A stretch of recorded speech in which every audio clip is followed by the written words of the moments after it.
কৃষ্ণ কথাইটো অমৃত কৰি স্বাদ শুনো সুত শোক পৰি শীতৰ সম্বাদ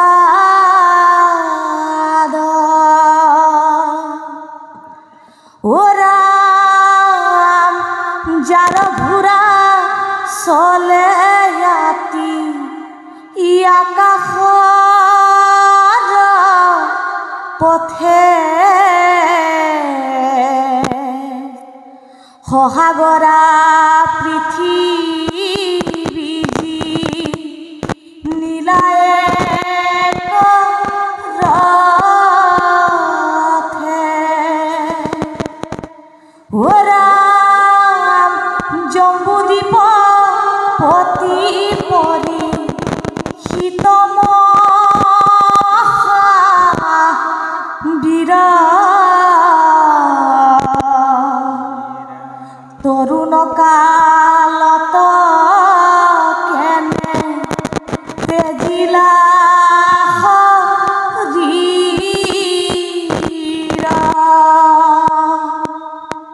ওরাম ভাতৃ যেন হাতে পৃথিবীর রাজা যত কৃষ্ণ তভ কত তেন্তে মহাভাগবত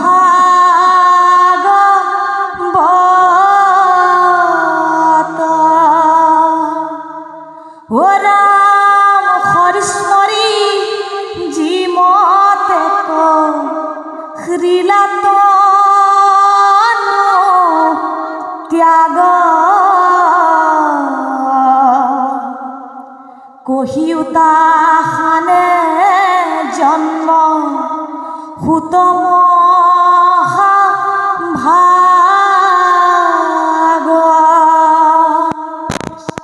ওরাম বিষ্ণু বৈষ্ণব বর কিংসি তেকুনাহি ভেদ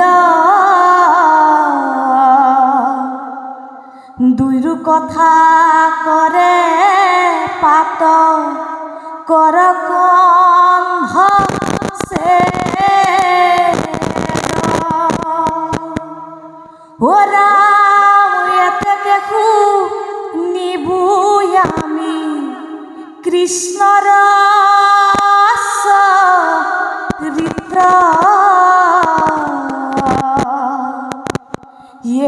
তরিবে আওয়ে দুর্ঘুরা কলিত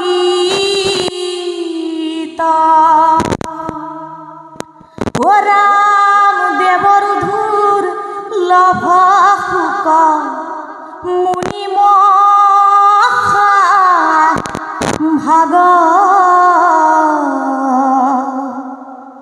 কিমতে পাইলন্ত পরি হিতে তাঙ্ক লাগ ওরাম বৈকুণ্ঠর শাস্ত্র জিতু বেদান্ত তত্ত্ব হাত দিনে কইলু হিটু মহাভাগবত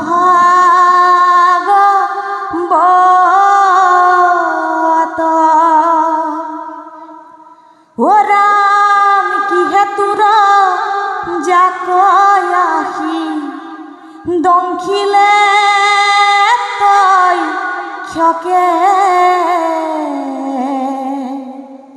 পাইলা গতি ভাগবত শ্রবণ মাত্রকে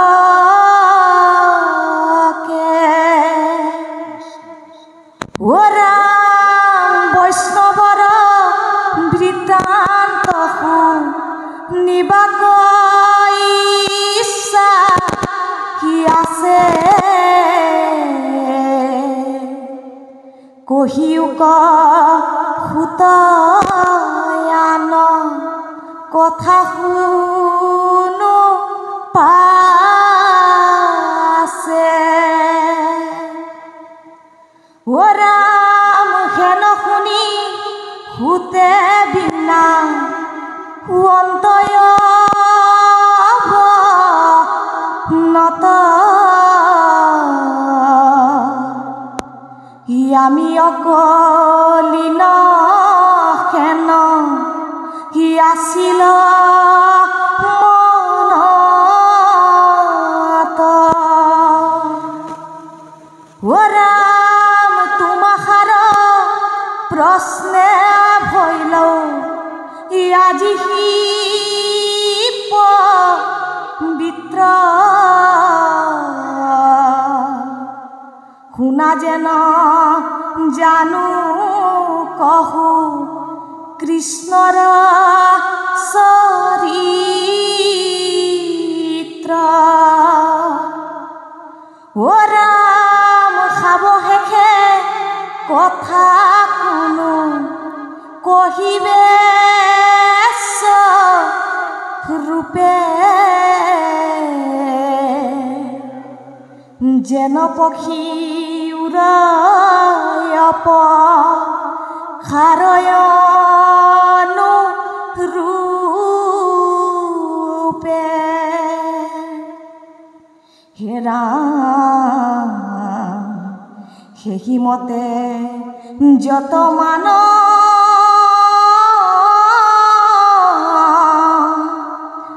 লবে মোৰ মতি বৰ্ণাইবু কৃষ্ণৰ লীলা তোমাত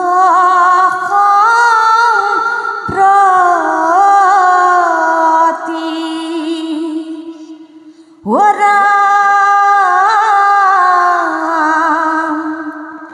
গাইম কথা কথনেমি লীন হুৱে বাণী তাক শুদ্ধ কৰো কৃষ্ণ কথা কব খানি ও ৰাম কৃষ্ণ চৰিত্ৰত মোৰ মহালাভ কি আছে কৃষ্ণৰ কীৰ্তনে জাতি হিয় জাতি ন বাছে ও ৰাম বৈকুণ্ঠৰ শাস্ত্ৰ হিতু মহাভাগৱত যেন মতে পৃথিৱীত ভৈলন্ত বেকত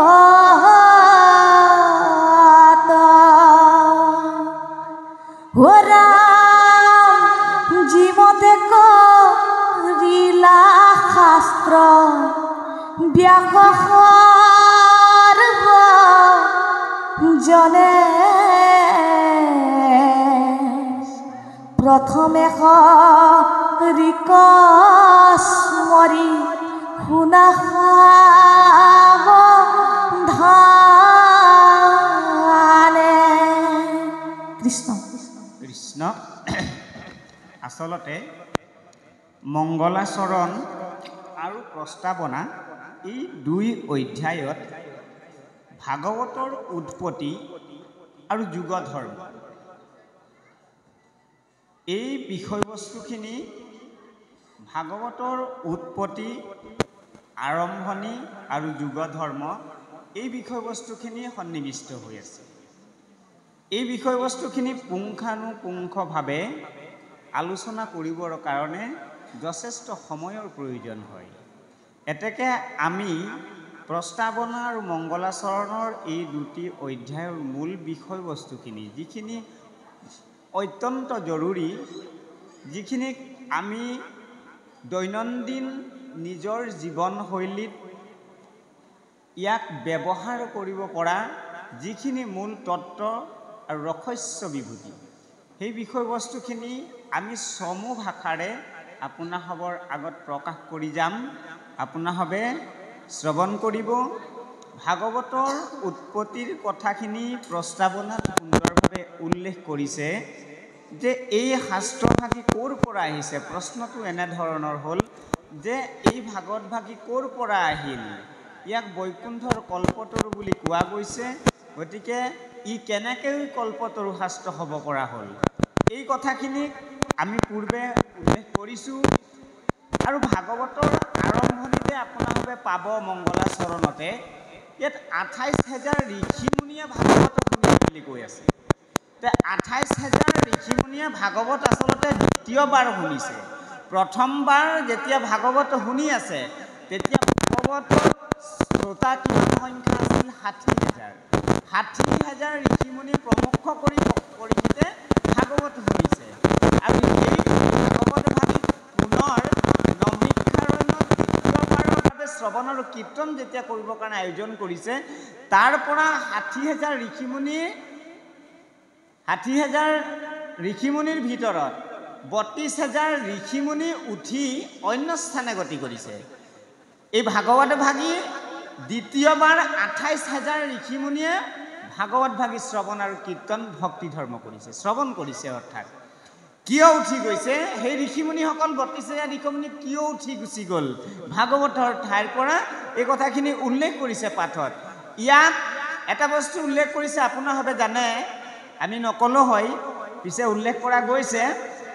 এই ভাগৱত ভাগী প্ৰথম অৱস্থাত শুকগুৰুৱে ৰজা পৰীক্ষিত আপোনালোকে জানে অভিমন্যু সুত, অভিমন্যু পুত্ৰ পৰীক্ষিত গৰ্ভতে পৰীক্ষা হোৱাৰ কাৰণে তেওঁ পৰীক্ষিত আৰু বিষ্ণুৰাত দৰিখন হোৱাৰ কাৰণে বিষ্ণুৰাত বুলি কোৱা গৈছে।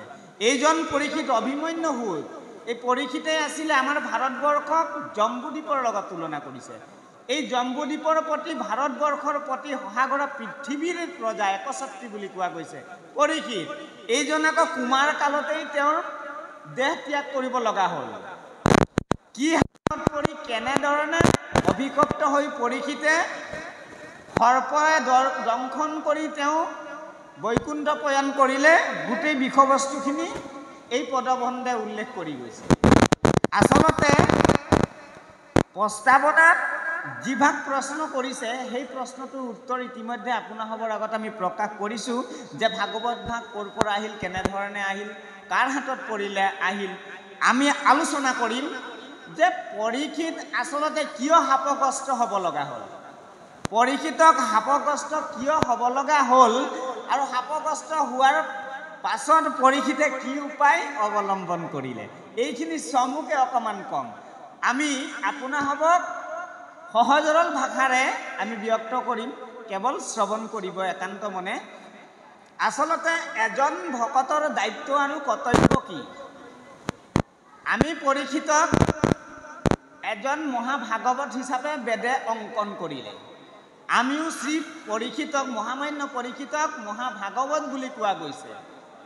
যিহেতু পৰীক্ষিতে গৰ্ভতে ভগৱন্তক দৰ্শন হৈছে আৰু ভাগৱত শাস্ত্ৰ তেওঁ শ্ৰৱণ আৰু কীৰ্তন ভক্তি ধৰ্ম আচৰণ কৰি তেওঁ পৰম গতি লাভ কৰিছে। এতেকে ভাগৱত পৰীক্ষিতক ভাগৱত বুলি কোৱা গৈছে। এইজন পৰীক্ষিত যদিও বিষ্ণু ভক্ত আছিল, কিন্তু বিষ্ণু ভক্ত পৰীক্ষিতক কিয় সৰ্পই দংশন কৰিব লগা হ'ল, এই কথাটো লক্ষ্য কৰিব। এদিন কি কৰিলে, জম্বুদ্বীপৰ প্ৰতি পৰীক্ষিত ৰজাই ধনুহৰ হাতে লৈ মৃগয়া কৰিবলৈ গ'ল। মানে কি? চিকাৰ।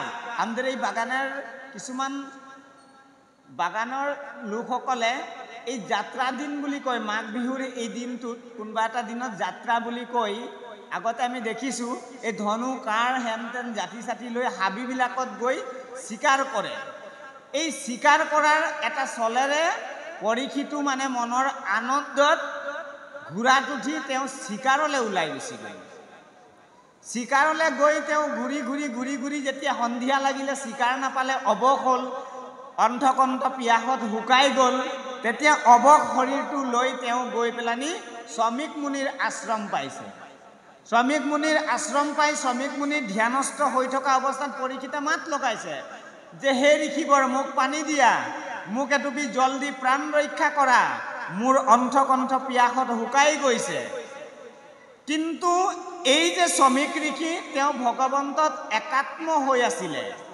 তেওঁৰ মন প্ৰাণ কায় মন বাক্যে তেওঁ ঈশ্বৰত অৰ্পণ কৰি তেওঁ একাত্মভাৱে ভগৱন্তৰ স্মৰণ কৰি থকাৰ কাৰণে, স্মৰণ ভক্তি আচৰণ কৰি থকাৰ কাৰণে তেওঁক সম্বোধন কৰিব পৰা নাই।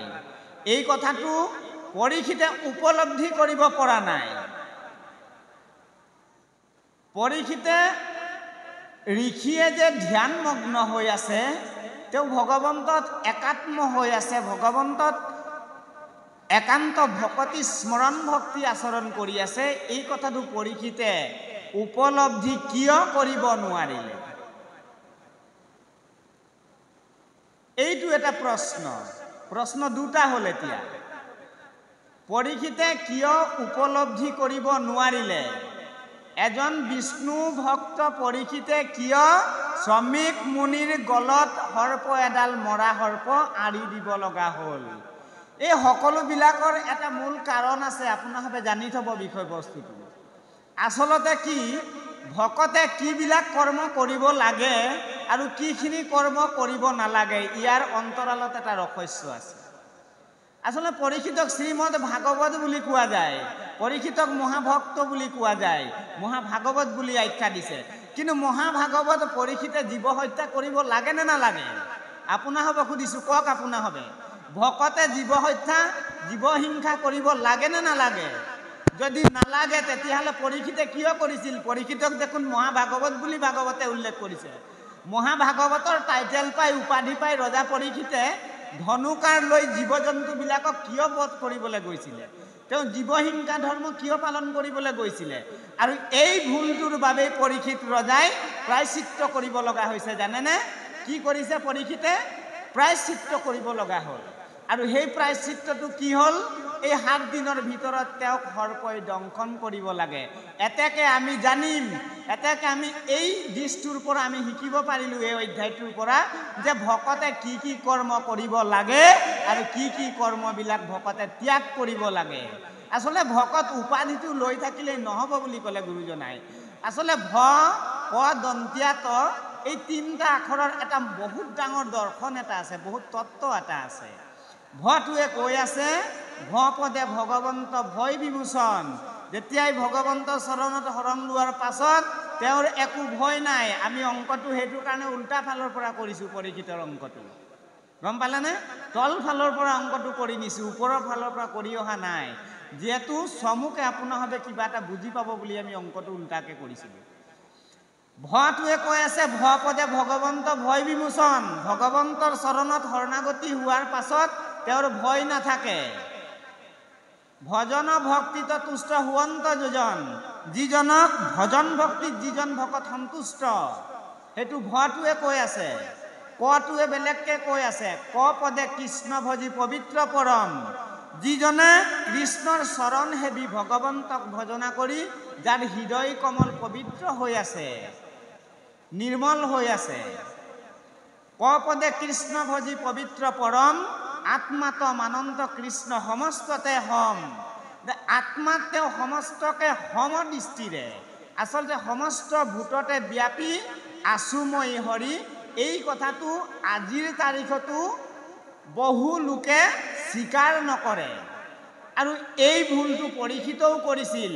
সমস্ত জীৱতে যে ঈশ্বৰ বিৰাজমান আছে, এই ভুলটো, এই উপলব্ধিটো পৰীক্ষিতও কৰিব পৰা নাছিল। 2টা ভুল লগ লাগিল পৰীক্ষিতৰ। কি ভুল? প্ৰথমতে বৈষ্ণৱে কৰিব নলগীয়া কাম পৰীক্ষিতে আচৰণ কৰিছে, কি? জীৱ হিংসা। দ্বিতীয়টো হৈছে সমস্ত ভূততে ব্যাপী আছুময়ী হৰি। এই কথাখিনি কাৰ লক্ষণ? ভকতৰ লক্ষণ।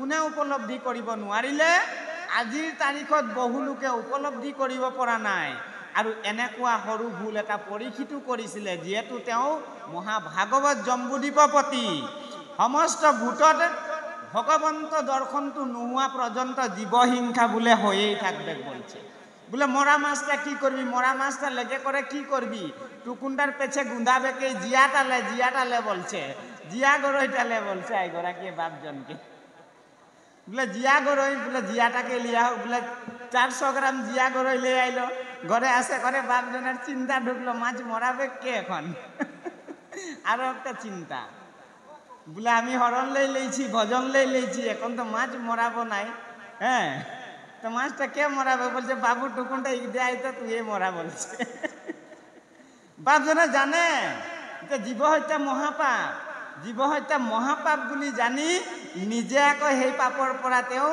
কি কৰিছে সেই পাপটো হৈ যায় বুলি নিজকে অতৰাই ৰাখিছে কিন্তু আনিছে জিয়া গৰয়ে আনিছে কিন্তু সেই পাপৰ ভাগিটো কাক কৰালে এই নিজৰ অতি মৰমৰ স্নেহৰ কুলাত তুলি তালি ডাঙৰ দীঘল কৰা নিজৰ সন্তানটোক কি কৰিলে এইবাৰ বলে বাবু তুই এই দেয় তো গৰৈ মাছগিলা মরা বলছে উহাকে জীব হত্যার মহাপাপের অপরাধে উহাকে ফসাই দিল আর পেছে কি বলছে যখন ও ডাঙর হয়ে গেল তখন বলছে বলে আমাদের অমুক বাপের লড়াটার লগে থাকে থাকে আমার লড়াটা বরবাদ হয়ে গেল বলছে আমার লড়াটা উহার লগে থাকে থাকে বদমাস হয়ে গেল বলছে কিছু কথা শুনে না এখন তো আচরণ বিধিটো কোনে ফলো কৰিছিলে সেই আচৰণ বিধিটো আচলতে ইয়াত কিছুমান জানিবলগীয়া কথা আছে সেইটো কাৰণে কথাখিনি উপস্থাপন আমি কৰিছোঁ আচলতে সমস্ত ভূততে ব্যাপী আছুময় হৰি এই দৃষ্টিকোণেৰে চালে আপুনি হৰি সকলোতে দেখি থাকিব এটা পৰীক্ষিতে মাৰ খালে সেইটো কাৰণে পৰীক্ষিতে মাৰ খাইছে যে পৰীক্ষিতে যদি শিকাৰলৈ নগ'লহেঁতেন তেওঁ এজন বৈষ্ণৱ হিচাপে যদি থাকিলেহেঁতেন বৈষ্ণৱ হিচাপে তেওঁ আচৰণটো কৰা হ'লে সিংগীমুনিয়ে তেওঁক সাপটো নিদিলেহেঁতেন আৰু পৰীক্ষিতক সাপ নিদিয়া হ'লে তেওঁ সাপটোৱে নুকুটিলেহেঁতেন সাপটোৱে নুকুটা হ'লে পৰীক্ষিতে 7 দিনৰ ভিতৰত নমৰিলেহেঁতেন আৰু নমৰা হ'লে তেওঁ কি কৰিলে বহুত বছৰ কাল তেওঁ ৰাজত্ব কৰি থাকিলেহেঁতেন এতিয়া ভুলটো ক'ত লাগিলে এইখিনি ভুল আজিও হৈ আছে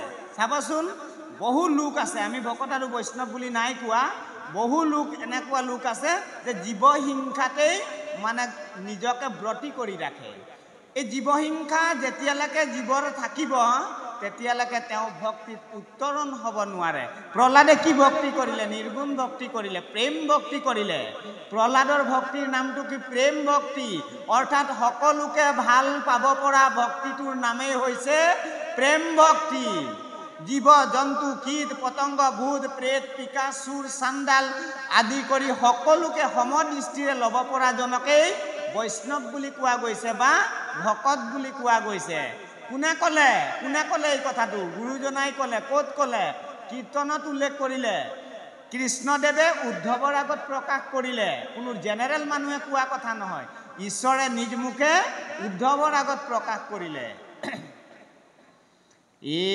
এৰাম পৰৰ ধৰ্ম কনিহি কিবা কদাচিত অকৰিবা ভূতক দয়া সকৰুণ চিত ব্ৰাহ্মণৰ চাণ্ডালৰ নিবিচাৰি কুল দাতাত সুৰত যাৰ দৃষ্টিয়ে কতুল নিশত সাধুত যাৰ ভৈলয়ে জ্ঞান তাহাকেহে পণ্ডিত বুলয় সৰ্বজন পণ্ডিত শব্দৰ অৰ্থটো হৈছে জ্ঞানী জ্ঞানী পণ্ডিত মানে আমি সহজ সৰল ভাষাত জ্ঞানী বুলি বুজিম আমাৰ আইগৰাকী নেহা আইগৰাকী আপুনি আৰু কেইফাঁকিমান ঘোষা আওৰাই দিয়ক ভকতসকলে অতিষ্ঠ হ'ব গতিকে আপুনি পদত আগবাঢ়ক আমি চমু উপস্থাপন কৰিম আৰু কেইটামান মুহূৰ্তৰ কাৰণে আমি আপোনাসবক প্ৰকাশ কৰিম ভাগৱত কথা তাৰ পাছত সময় সুবিধা আৰু পৰিৱেশৰ ওপৰত আমি লক্ষ্য ৰাখি যিহেতু 2:30 বাজিলেই অকণমান সময় আৰু 15 মিনিটমান সময়ৰ কাৰণে আমি এটা সময় আপোনাৰ সবৰ পৰা বিচাৰিছোঁ। ঠাণ্ডা দিন নেহা এগৰাকীক আমি সেৱা জনাইছোঁ আৰু কেইফাঁকিমান পদ তেখেতে কীৰ্তন কৰক। কৃষ্ণ দিনকে পৰ্বত পৰা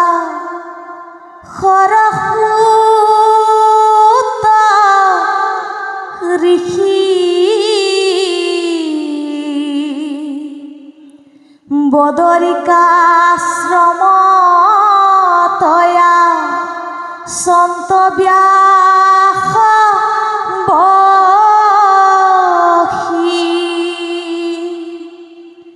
ও ৰাম গুলুঠু গুল মন নাহি সুখ শান্তি নপান্ত উপায় একো মনে গুণি গান্ধী ও রাম ব্রহ্মজ্ঞান চিন্তন্তম নতনাহি হুক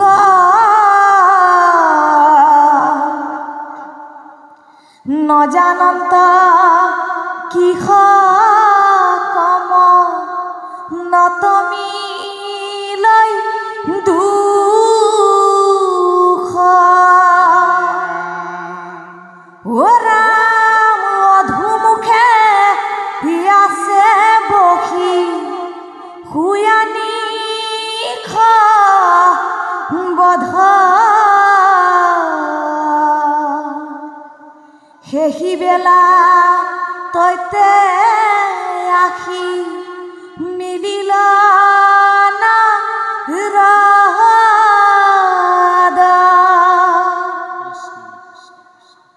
ও রাম খাতে দিব বিনা যন্ত্রে মুখে রাম নাম হৃদয়ত কৃষ্ণ মূর্তি ফূর্তি বিশ্রাম ও রাম প্রেমে দৈব চিত্তয়াতি রোমাঞ্চ হৃরা ধারায় বন্তে আসই নয়ন নীরা ও রাম তুলন্ত যন্ত্রত মহা হরির হৃত্র নারদক দেখি ব্যাস ঋষি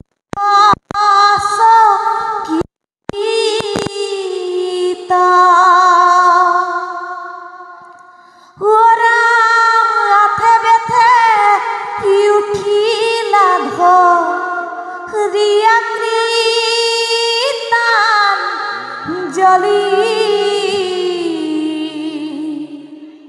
পরম গৌরবে ঋষি করিয়া বলি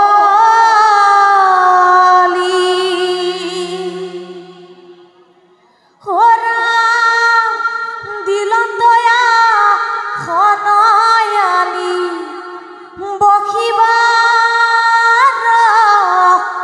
তরে বৈধ গন্ধে ধূপে পুজিলা দরে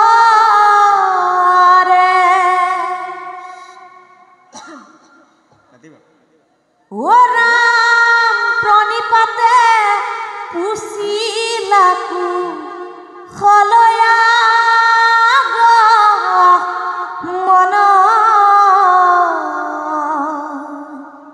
নাৰদে পুছিলা পাছে ব্যাসত বচন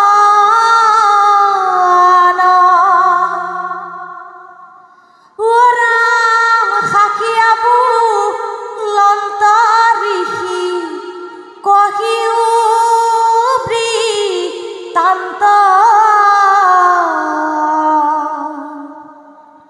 কিবা হেতু নাহি কেতু মাৰাচিত শান্ত কৃষ্ণ। জয় গুৰু শংকৰ।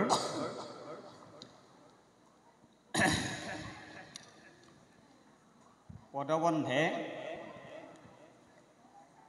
আমি পৰীক্ষিত ৰজাৰ প্ৰস্তাৱনাত উল্লেখ কৰা বিষয়বস্তুখিনি আমি প্ৰকাশ কৰা গৈছে আৰু এইজনা পৰীক্ষিত শাপগ্ৰস্ত হৈ শৃংগী ঋষিৰ শাপত শাপগ্ৰস্ত হৈ সেই শাপৰ পৰা মুক্তি হোৱাৰ বাবে, শাপৰ পৰা উদ্ধাৰ হোৱাৰ বাবে আচলতে পৰীক্ষিতক শৃংগী ঋষিয়ে 7 দিনৰ পাছত মৃত্যুৰ অভিশাপ দিয়া গৈছে। এই 7 দিনৰ মৃত্যুটোৰ পৰা পৰিত্ৰাণৰ বাবে যিকোন উপায় পৰীক্ষিতে বিচাৰি আছিল। সেই উপায়টোৱেই হৈছে শ্ৰীমদ ভাগৱত শ্ৰৱণ। কীৰ্তনটো কৰি শ্ৰৱণ গৰিষ্ঠ, শ্ৰৱণ ভক্তি আচৰণ কৰি পৰীক্ষিতে মুক্তি লাভ কৰিলে। আৰু এই শ্ৰৱণ পৰীক্ষিতক কোনে কৰালে? শুকগুৰু, ব্যাসনন্দন শুকগুৰুৱে পৰীক্ষিতক শ্ৰৱণ কৰালে। কেৱল 7 দিনহে শ্ৰৱণ কৰাইছে। সপ্তদিবা সপ্তনয়ক শ্ৰৱণ কৰাৰ লগে লগে পৰীক্ষিত পৰম গতি লাভ কৰিছে। এতিয়া আমি এই অধ্যায়টিৰ পৰা পৰীক্ষিত কিয় শাপগ্ৰস্ত হ'ল এইখিনি কথা আমি গম পালোঁ। পৰীক্ষিতে 7 দিনৰ ভিতৰত মৃত্যুক জয় কৰি পৰম গতি লাভ কৰিলে আমি গম পালোঁ। কিন্তু আমি এই কথাটো গম নাপালোঁ যে পৰীক্ষিতে কেনেকৈ 7 দিনত তেওঁ গতি পালে, কি ধৰ্ম আচৰণ কৰিলে। এই বিষয়বস্তুটো এইখিনিতে আৰ হৈ আছে প্ৰস্তাৱনা। আমি যুগ ধৰ্মৰ ওপৰত বিষয়বস্তুটো পৰীক্ষিতক উপস্থাপনা কৰিবৰ কাৰণে 10 মিনিট সময় আপোনাসৱৰ পৰা আমি লৈছোঁ, ক্ষমা কৰিব, সময়ো যথেষ্ট হৈছে। আচলতে ভগৱন্ত যিকোনো অৱতাৰতেই পৃথিৱীলৈ নাহক, সেই অৱতাৰতেই ভগৱন্তই একোটা উদ্দেশ্য লৈ আহে আৰু সেই উদ্দেশ্যেৰে যি উদ্দেশ্য লৈ আহে সেই উদ্দেশ্যেৰে ভগৱন্তই নিজৰ উদ্দেশ্যখিনি পূৰ্ণ হোৱাৰ পাছত পুনৰ তেওঁ বৈকুণ্ঠলৈ গতি কৰে। ভগৱন্তই বৈকুণ্ঠ পয়নৰ লগে লগে ভাগৱতত সৰ্বশক্তি, ইমান সৰ্বশক্তি দি ভগৱন্তই বৈকুণ্ঠলৈ গৈছে, যিখন ভাগৱতক 4 মাধ্যম কৰি জীৱই উদ্ধাৰ হ'ব পাৰে। উদ্ধৱৰ আগত প্ৰকাশ কৰিছে, অতিৰুধায় প্ৰবিষ্টু হয়ম শ্ৰীমদ ভাগৱতাৰ নৱম তেনয় বাংময় মূৰ্তি প্ৰত্যক্ষা বৰ্ততে হৰে সেৱনাথ শ্ৰৱণাথ পাঠাত দৰ্শনাথ পাপনাশিনী। এই 4টা মাধ্যম কৰি জীৱই এই পৃথিৱীৰ পৰা পৰম গতি পাব পাৰে। যি জীৱই শ্ৰৱণ কৰিব নোৱাৰে, ধৰক তেওঁ সাধাৰণ ভাষাত বুজিবলৈ হ'লে তেওঁ কাণেৰে নুশুনে, তেওঁ ভাগৱত ধৰ্ম আচৰণ কৰি কেনেকৈ গতি পাব? উপায় দিলে। যিজনে কাণেদি ভাগৱত শুনি নাপায় তেখেতে ভাগৱত চকুৰে দৰ্শন কৰি সেইফালেদি কৃষ্ণ বুলি ক'লেও হ'ব। শ্ৰৱণা বোলে চকুৱেদি নেদেখে বাপজনে, যিজনে চকুৱেদি দৰ্শন কৰিব পৰা শক্তি নাই সেইজনে কাণেদি শুনিও ভগৱন্তৰ চৰণ দৰ্শন পাব পৰা এটা মাধ্যম ভগৱন্ত বস্তুৱে প্ৰকাশ কৰিছে। সেৱনাথ শ্ৰৱণাথ পাঠাত দৰ্শনাথ। কোনোবাই কীৰ্তন কৰিব পৰা নাই, তেওঁ কীৰ্তনৰ সলনি শ্ৰৱণ কৰিলেও সেই মহাফল লাভ কৰিব। এই চাৰিটা মাধ্যম কৰি জীৱই পৰম গতি লাভ কৰিব পৰা এটা উত্তম উপায় শ্ৰীমদ ভাগৱত শাস্ত্ৰ বুলি কোৱা গৈছে। আচলতে শ্ৰীমদ ভাগৱত শাস্ত্ৰভাগী নাৰদৰ উপদেশ মৰ্মে ব্যাসদেৱে ৰচনা কৰা শাস্ত্ৰ। শাস্ত্ৰভাগী প্ৰথমতেই ৰচনা কৰোঁতেই আপোনাৰভাৱে ৰজা পৰীক্ষিতৰ কথা পাব আৰু লগে লগে এডাল মৰা সাপৰ কথা উল্লেখ কৰা আছে। এই মৰা সাপ আৰু ৰজা পৰীক্ষিতেই হৈছে ভাগৱতৰ উদ্বোধক। মৰা সাপডালৰ পৰীক্ষিতে শ্ৰমিক ঋষিৰ গলত মেৰিয়াই দিয়াৰ লগে লগে ভাগৱত ভাগী আৰম্ভ হৈছে। সেইকণৰ পৰা আৰম্ভ হৈ পৰীক্ষিতক এডাল জীয়া সাপ আহি তক্ষকে আহি খুটিয়াৰ লগে লগে ভাগৱত ভাগীৰ যৌৱনিকা পৰিছিল। এইখনেই হৈছে মহাভাগৱত শ্ৰী বৈকুণ্ঠৰ কল্পতৰু বুলি কোৱা গৈছে।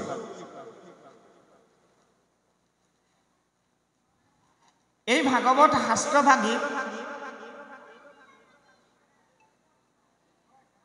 যি ধৰণে জীৱই চাৰি মাধ্যম কৰি গ্ৰহণ কৰিব, সেই হিচাপেই জীৱই নিজৰ মনোবাঞ্ছাখিনি সিদ্ধি হ'ব, যাক কল্পতৰু পুৰাণৰ সূৰ্য শাস্ত্ৰ বুলি কোৱা গৈছে। আৰু এই শাস্ত্ৰই আমাক পদবন্ধে ভাগৱত শাস্ত্ৰভাগী কেনেকৈ ব্যাসে ৰচনা কৰিব লগা হ'ল, এই কথাখিনি অকণমান দীঘলীয়া হ'ব। সেইবাবে আমি প্ৰস্তাৱনাৰ শেষৰ শ্লোক ফাঁকি 21 নম্বৰ শ্লোকটোতে যদি উদ্যোক্তা মণ্ডলীয়ে আমাক নিৰ্দেশ দিয়ে, অনুমতি দিলে আমি সামৰিম বুলি ভাবিছোঁ। যিহেতু ব্যাস নাৰদ সংবাদলৈ গ'লে এইটো সময়টো আচলতে জোৰা নমৰে, কথাখিনি ক'বলৈ অকণমান মানে জটিল হৈ গৈছে, কাৰণ চমু হৈ গৈছে নাই, দিছটো ৰিলটো কাটি কাটি কোৱা নিচিনা হৈছে কথাখিনি, যিহেতু কাৰণে কওঁতেও মানে অকণমান অসুবিধা হৈ গৈছে। আচলতে প্ৰথম অধ্যায় দুটাত প্ৰস্তাৱনাত মংগলাচৰণত বঢ়িয়া মতন মানে যুগ ধৰ্মটো আৰু ভক্তি মাৰ্গখিনি গোটেই বিষয়বস্তুটো সোমাই আছে।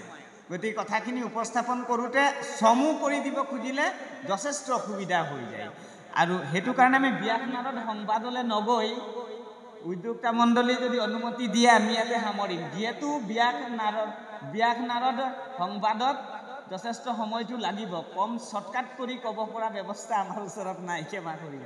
ঔ হৰি ঔ ৰাম। এতেকে আমি সমস্তকে এটা অনুৰোধ জনাওঁ।